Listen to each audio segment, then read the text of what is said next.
Hello YouTube, I'm Austavin, and I'm proud to be presenting my first top 10 list. I've been playing a lot of old school Nintendo recently, and it's gotten me thinking about all the wacky and fun bosses Nintendo has produced over the past 4 decades. Before we begin, there will be a lot of bosses shown, including final bosses, so there will be a great deal of spoiler. Don't want spoilers? Exit now. But if you're cool with it, let's go. Number 10. Pandora from Kid Icarus Uprising. In the original Kid Icarus, Pandora was nothing more than a weird round sprite. In Kid Icarus Uprising, however, Pandora has a hilarious personality and a mysterious labyrinth. Her lines during the level are amusing, but her boss fight is astonishing. In the middle of her first fight, she creates Dark Pit, only to be betrayed immediately and defeated by the two pits. During her second boss fight, her humanoid form, Amazon Pandora, is revealed, which makes a lot more sense based off of Greek mythology.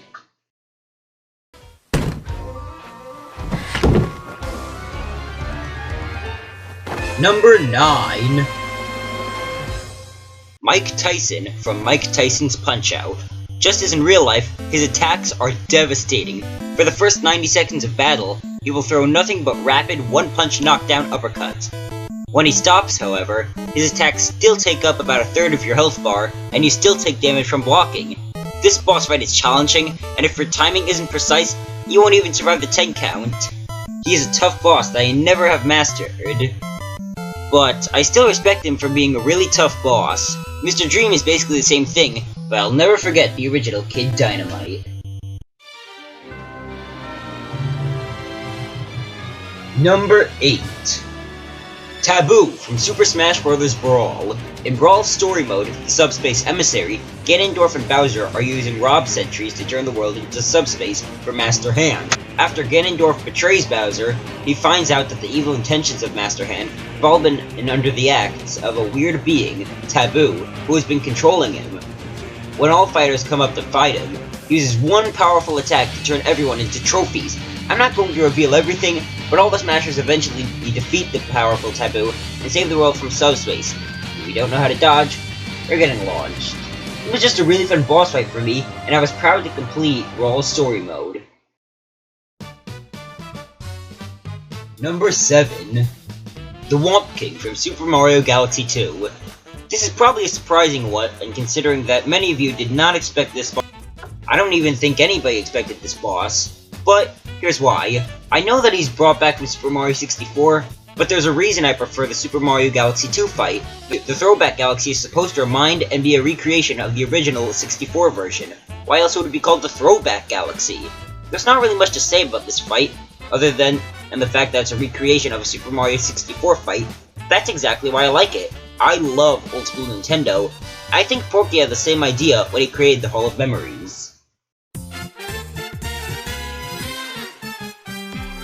Number 6. Meowser from Super Mario 3D World. In Super Mario 3D Land for the Nintendo 3DS, all the raccoon-tailed Bowsers have just been enemies in disguise, like the original Super Mario Bros., which again, I like the thought of, but it never seemed fulfilling. The final boss fight from Super Mario 3D World, however, for the Nintendo Wii U, met my expectations. It is proved that Bowser can transform with special power-ups. He goes from Bowser to Meowser, which, believe it or not, is his official name.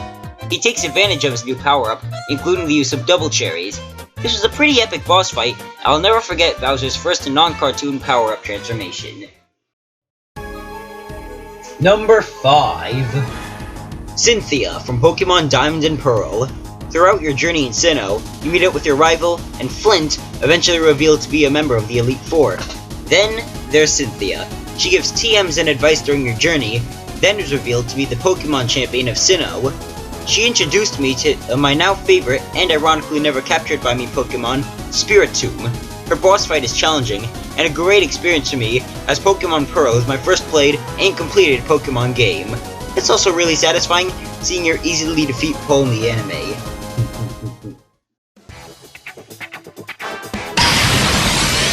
Number 4. Rex Fury from Lego City Undercover.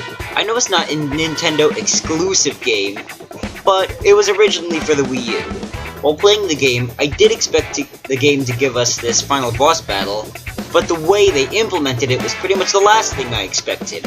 First, you battle him riding a T-Rex you stole from the museum, only with more armor while destroying Blackwell's evil moon base. You're basically fighting your rival by throwing astronauts at him while plummeting to your doom from an illegal moon base down to Earth.